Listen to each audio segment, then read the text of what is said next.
My name is Katelyn. I am 28 years old. And a few weeks ago, I watched my own mother freeze in my doorway like she had just walked into a crime scene I had staged especially for her. Her hand tightened around the spare key. Her eyes darted across my apartment. And for the first time in my life, she looked genuinely scared of what I might be capable of. That was the moment I knew I had finally taken my freedom back. Drop a comment and let me know where you are listening from and what time it is for you right now. I would love to know who is part of our community. Chicago lofts are built on the principles of space and structure. As an architect, I spend my days designing boundaries that people are meant to respect. I understand how high ceilings and exposed brick should feel open, yet private. But my mother, Stephanie, never viewed my home as a private space. To her, my walls were mere suggestions, and my front door was just a gateway she held a permanent pass to. For months, I would return from 12-hour shifts at the firm only to find the air thick with the faint, cloying scent of lavender candles I never bought. I would notice my laundry basket was tucked a little too neatly into the closet, or my laptop was angled differently on the drafting table. There were no broken windows, no forced entries. Just these tiny, smug signatures left behind by someone who felt entitled to improve my life without my consent. Stephanie had helped me with the $15,000 down payment on this loft 3 years ago. At the time, I was grateful. Now, I realized that money wasn't a gift, it was a silent investment in my autonomy. She acted like she owned a majority stake in my adulthood. Every time I confronted her about using the spare key, she would deploy her veteran human resources manager voice, the one that sounded like a velvet-wrapped hammer. I am your mother, Katelyn. I worry. I am just helping. In her mind, that sentence was a legal waiver that allowed her to cross any line she pleased. But the irritation turned into something clinical the night I found the red glow. I was exhausted, already rehearsing the order I would place on my delivery app as I trudged up the stairs. I walked into my bedroom and noticed a flicker in the air vent near the ceiling. A tiny, rhythmic pulse of light. I did not scream. I did not call her in a panic. I am a builder, I know exactly how things are put together, which means I know exactly how to take them apart. I pulled out my professional signal detector, a tool I use for site security. The device let out a sharp, electronic chirp, confirming the intrusion. It was a high-definition pinhole camera, hardwired into my own electrical system. She had not just been straightening up. She was conducting a live audit of my existence. She was watching me sleep, watching me dress, watching me work. My pulse did not spike out of fear, it settled into a cold, rhythmic clarity.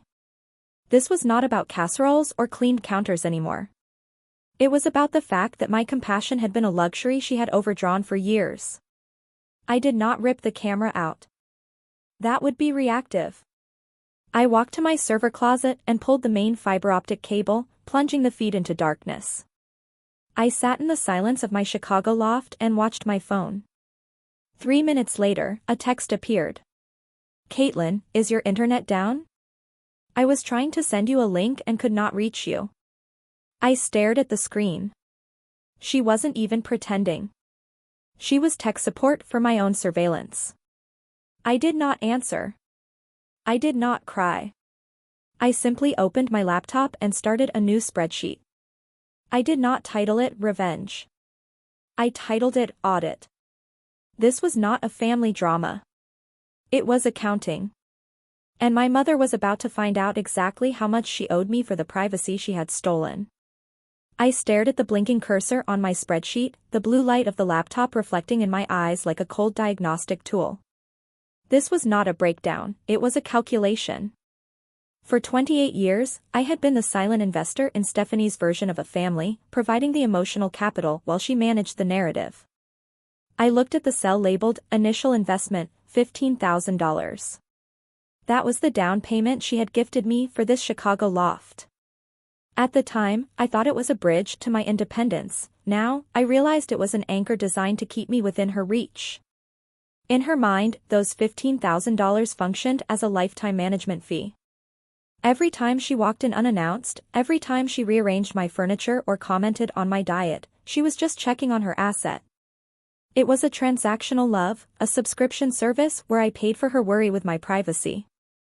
I closed my eyes and was suddenly 16 again, standing in the doorway of my childhood bedroom. Stephanie was sitting on my bed, my locked diary open in her lap. She had not broken the lock, she had found the spare key I'd hidden inside a stuffed animal. When I screamed, she did not apologize. She just looked at me with that calm, human resources manager gaze and said, "If you do not have anything to hide, Katelyn, why are you locking this? I am your mother. Your secrets are just obstacles between us." I realized then that this was the trap of cruel normalization. When someone is trained to believe that intrusion is an act of care, their boundaries do not just break, they erode. Psychologists call it learned helplessness, but I called it my Tuesday nights. For years, I had accepted her behavior as a quirk of motherhood. I had been conditioned to believe that her need to control was actually a measure of how much she loved me. The $15,000 was just the latest version of that diary key. Because she had helped me financially, she believed she had bought the right to audit my soul. She would use that help as a blunt instrument whenever I tried to set a boundary. "After everything I have done for you," she would say, and I would feel the weight of a debt I could never repay. But as I sat in the dark of my silent apartment, looking at the spreadsheet, the normalization shattered. I was not an asset to be managed, I was an architect of my own life. The invoice of motherhood was being closed tonight. I typed in the final numbers, calculating exactly what I owed her, not just in dollars, but in the distance I needed to reclaim my sanity. The feed from the hidden camera was dark, and for the first time in years, the air in my home felt like it belonged to me. The silence did not last. My mother did not do silence, she did siege warfare. It happened at 2 in the morning on a Thursday. I was asleep when the sound of metal scraping against metal woke me. It was the familiar, rhythmic jiggling of a key that no longer fit its purpose. Stephanie was outside, trying to override my autonomy with a piece of brass. When the lock did not turn, she did not leave. She pounded on the door until I opened it, not out of fear, but to document the breach. She was not alone. She had brought Kelsey, my 24-year-old sister, a graduate student in psychology who was currently being used as a professional prop.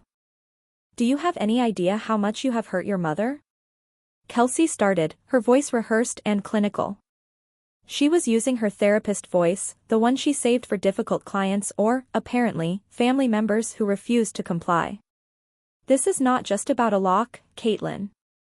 Mom is genuinely concerned that you are experiencing a major emotional disorder.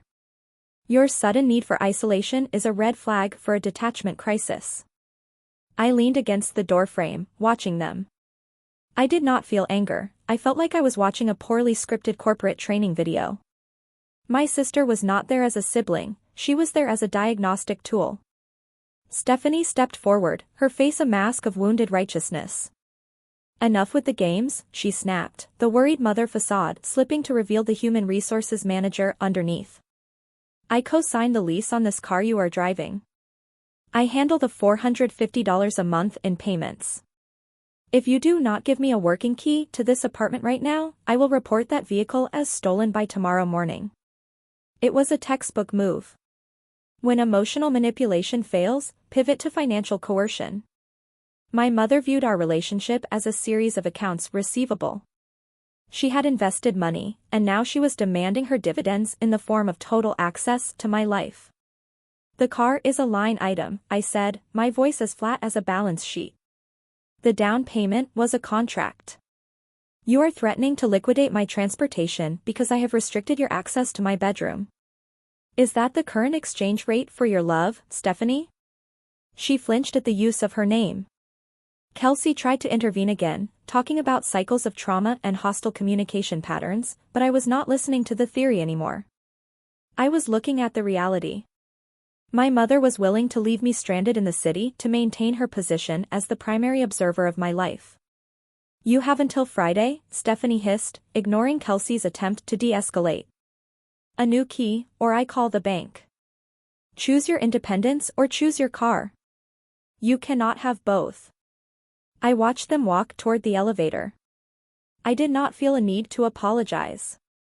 I just thought about the $450 a month. It was a high price for a prop, and I was done paying it. Friday morning arrived with the clinical precision of a scheduled demolition. I did not spend the night worrying about the car or the threats of reporting it stolen. Instead, I spent the time finalizing the audit spreadsheet. My mother had mistaken my silence for submission, but in my architecture firm, silence is simply the phase where you check the structural integrity of your plan before removing the supports. At 9 in the morning, I walked into the office of Marcus, the building manager for the Chicago lofts. I did not go there to complain or cry about a family dispute. I went there to execute a security protocol. I laid out a digital tablet on his desk, showing the high-definition footage and the electronic readings from the signal detector I had used to find the pinhole camera in my vent. I am removing Stephanie Henderson from the authorized guest list for Unit 412, I said, my voice steady and professional. Furthermore, I am reporting an unauthorized surveillance device hardwired into the building's electrical grid from within my unit. I want a formal record of this breach of the lease agreement. If she attempts to use her old key or gain access through the lobby, I want her treated as a trespasser. No exceptions. Marcus looked at the footage, then back at me. He had seen enough tenant drama to recognize when a conversation was no longer about feelings. He nodded and updated the digital manifest. The master key my mother thought she held over my life was being deactivated in real time. Next, I opened my banking app. I had been saving for years, living far below the means my six-figure salary allowed, waiting for the moment I would finally buy my full freedom. I stared at the balance, then at the transfer button. I moved $15,000, the exact amount of the down payment she had held over my head, into her account. I did not call her. I did not send a long, emotional letter explaining my hurt. I sent a single text message that served as a terminal notice. The $15,000 has been returned to your account. The car will be parked at the firm and the keys left at the front desk. I am closing the account on this version of our relationship. It was never an invoice, Stephanie, but I have paid it in full anyway. Do not come to my home again. As I hit send, I felt the last of the invisible chains snap. This wasn't a tantrum. It was a liquidation. I had settled the debt she used to justify her intrusions. I was no longer a ward under surveillance or an asset under management. I was an architect standing in a space that was finally, legally, and emotionally, mine alone. I began compiling the legal folder for the privacy invasion, each file a brick in the wall I was building between us. As an architect, I am trained to look for structural flaws before they lead to a collapse. When I returned the $15,000, I did not just want the debt settled, I wanted a full audit of my legal standing. I spent the weekend reviewing the property records for my Chicago loft, cross-referencing every document Stephanie had signed during the initial purchase. That was when I found the crack in the foundation. Hidden within a folder of family records my mother had left behind during one of her unauthorized visits was a draft agreement from a boutique real estate agency. The listing price was $485,000. The authorized representative for the seller was not me. It was Stephanie Henderson. She was not just watching me through a pinhole camera. She was preparing to liquidate my life. Because she had co-signed the original deed to help me, she had used her legal leverage to secretly list my home for sale to one of her former human resources colleagues. Her plan was to force a sale, return my portion of the equity, and leave me with no choice but to move back into the guest suite of her suburban house. This was the criminal twist that removed any remaining impulse for mercy. This was not a mother's worry. It was a coordinated strike against my adult existence. To her, my independence was a liability that needed to be managed out of the company. I sat at my drafting table and looked at the signature on the listing agreement. It was a forgery of my own hand, practiced and precise. In that moment, I realized the psychological weight behind her actions, what experts call the silent regret of the guardian. Stephanie's obsession with control was not born out of malice alone, it was a desperate reaction to her own fear of obsolescence. Her role as the all-knowing mother was the only identity she had left, and she was terrified of the day her guardianship would officially expire. She was caught in a struggle between her hope that I would remain a child and the reality that I was a woman she could no longer command. But understanding her pathology did not change the invoice. Her behavior was a result of decades of blurred lines, but the forgery was a line that could not be uncrossed. I did not call her to scream. I did not ask her why. I simply scanned the forged document and emailed it to my attorney. The subject line was evidence of fraud. Then, I called the real estate agency and informed them that the representative on the listing had no legal authority to sell the property and that I would be filing a police report for identity theft by the end of the day. My mother had spent 28 years making me feel like a burden she had to carry.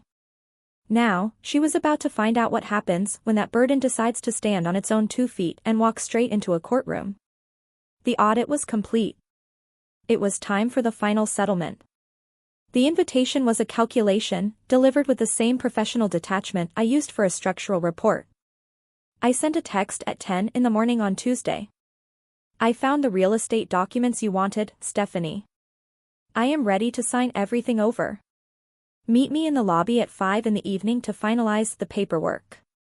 I knew she could not resist. In her mind, this was the moment the worthless burden finally broke, the final dividend she expected from her 28-year investment of control. At 5 p.m. sharp, I watched from the mezzanine as she walked through the glass doors of the Chicago lofts. She was dressed for a board meeting, navy blazer, sharp heels, carrying a leather portfolio like a weapon. She did not head for the front desk. Out of pure, smug habit, she walked straight to the elevator bank and pulled out her old spare key. I watched her slide the metal into the security reader. It did not beep. It did not turn green. It sat there, a useless piece of cold brass. She tried again, jiggling it with increasing force, her face reddening with the first cracks of panic. That was when Marcus, the building manager, stepped out of the office. He was not smiling. "Ma'am, I am going to need you to step away from the access points," he said, his voice projecting across the marble lobby. Stephanie's human resources manager mask did not just slip, it shattered. "I am the co-owner of Unit 412, she snapped, her voice rising an octave. "This key must be faulty.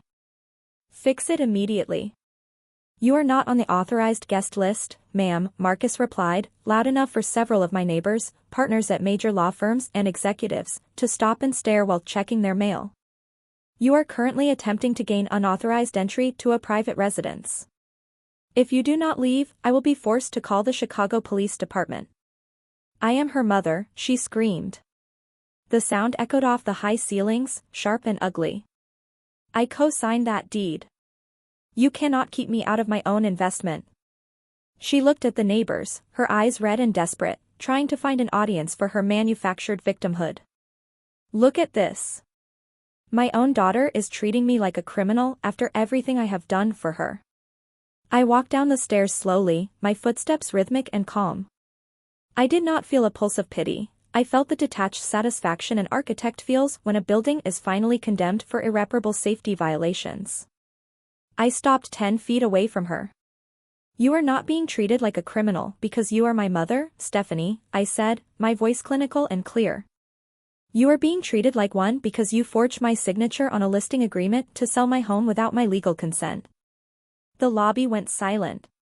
Stephanie froze, her mouth open, the leather portfolio slipping from her hand and hitting the floor with a dull thud. I held out a thick manila envelope. "I am not here to sign your papers," I said. "I am here to serve you. This is a formal no trespass notice for this building. And these are the legal documents for the civil suit regarding property fraud and identity theft." She began to sob, not the quiet, manipulative tears I was used to, but the raw, frantic sound of someone who realized their master key was gone forever. "Katelyn, please. We are family. We can fix this. Do not do this to me in front of these people." "We are not fixing a family, Stephanie. We are liquidating a contract signed in bad faith," I said, my voice as cold as a balance sheet. "Mother, you are no longer the key to my life." I turned to Marcus and gave a single nod. "Please escort this unauthorized person off the premises." As security led her through the doors, she looked back one last time, her face filled with a panic I had never seen in my life. I did not wave. I did not cry. I just watched the glass doors close, sealing the boundary I had finally built. The echo of the slamming glass doors in the lobby was the last loud noise I allowed in my life. Peace, I realized, is not the absence of conflict, it is the presence of ironclad boundaries. In the months that followed, my Chicago loft transformed from a site of surveillance into a sanctuary of silence. My attorney finalized the legal settlement. Stephanie avoided a criminal conviction for identity theft and property fraud, but only because she agreed to 18 months of court-ordered, intensive psychiatric therapy. For the first time in 60 years, she is being forced to audit her own shadows instead of managing mine. Kelsey and I are speaking again. She finished her graduate program and eventually admitted that her therapist voice had been a defense mechanism, a way to survive our mother's gravity without being crushed by it. We grab coffee on Saturdays now, but the rules are different. She always texts first. She waits for an invitation. And she does not have a key. Nobody does. I stand in my entryway now and look at the new biometric lock. It is sleek, matte black, and clinical.